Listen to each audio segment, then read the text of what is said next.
Assalamualaikum warahmatullahi wabarakatuh. Alhamdulillahilladzi bi ni'matihi tatimmus shalihat. Rabbi shrah li sadri wa yassir li amri wahlul 'uqdatam min lisani yafqahu qawli. Amma ba'du. Alhamdulillahi rabbil alamin. Segala puji bagi Allah Subhanahu wa taala yang telah memberikan kita banyak nikmat sehingga sampai hari ini kita masih bisa menikmati bulan Ramadan, dan semoga Allah memperpanjangkan umur kita sampai kita selesai menyempurnakan Ramadan, sampai kita menjadi hambanya yang bertakwa. Amin. Salawat serta salam senantiasa kepada Nabi Muhammad SAW kita sampaikan kepada beliau, suri tauladan kita, uswah hasanah kita, dan semoga kelak di hari akhir kita semua mendapatkan syafaat beliau. Amin ya rabbal alamin. Jamaah inspirasi Ramadan yang dimuliakan Allah Subhanahu wa taala, pada bulan Ramadan ini waktu yang kita punya masihlah sama 24 jam. Akan tetapi pada bulan ini Allah melipat gandakan banyak pahala jika kita mampu dan kita mau untuk memanfaatkan waktu yang kita punya. Sebagai seorang muslim, kita harus menentukan skala prioritas apa yang akan kita kerjakan selama 24 jam yang kita punya. Al-waqtu kas-sayfi in lam taqta'hu qata'aka. Waktu itu ibarat pedang. Jika engkau tidak memotongnya, maka dia yang akan memotongmu. Artinya, jika kita tidak menggunakan waktu itu dengan baik, tentu waktu itu akan cepat berlalu. Kita merasa waktu itu segera habis. Tahu-tahu sudah jam sekian, tahu-tahu sudah jam sekian. Nah, pada bulan Ramadan ini kita harus memanfaatkannya dengan sangat baik, karena godaan itu masih ada dan sangat banyak.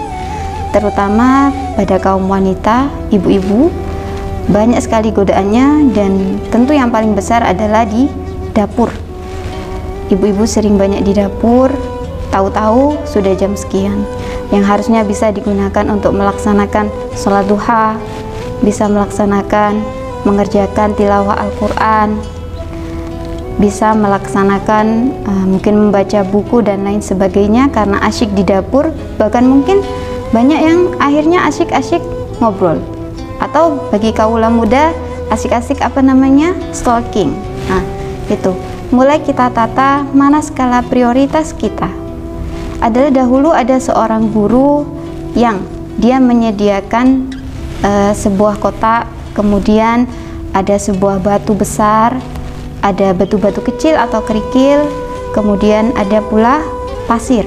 Nah, kemudian sang murid ini disuruh untuk menata bagaimana caranya semua partikel-partikel itu masuk ke dalam kotak itu. Nah, ditatalah oleh murid tersebut. Ditata, masuklah pasir itu dulu. Kemudian pasirnya sudah mengisi separuh, baru kerikil-kerikilnya, baru kemudian batu besar. Tidak bisa masuk. Semua yang ada dipersiapkan oleh guru itu tidak bisa masuk dalam kotak itu. Kemudian sang guru berpesan kepada muridnya, "Wahai muridku, ketahuilah bahwa kotak ini adalah kehidupan kita. Batu besar ini adalah hal-hal yang wajib kita kerjakan dahulu. Kerikil-kerikil ini adalah hal-hal yang sunnah. Kemudian pasir-pasir ini adalah hal-hal yang mubah. Adapun yang benda-benda tajam lainnya, misalnya kerikil yang tajam, dan lain sebagainya, itu adalah hal-hal yang makruh." Nah, jika kita ingin seluruh kehidupan kita itu bagus, kehidupan kita itu berjalan dengan baik, maka pastikan yang masuk dalam kotak besar itu adalah batu yang besar terlebih dahulu.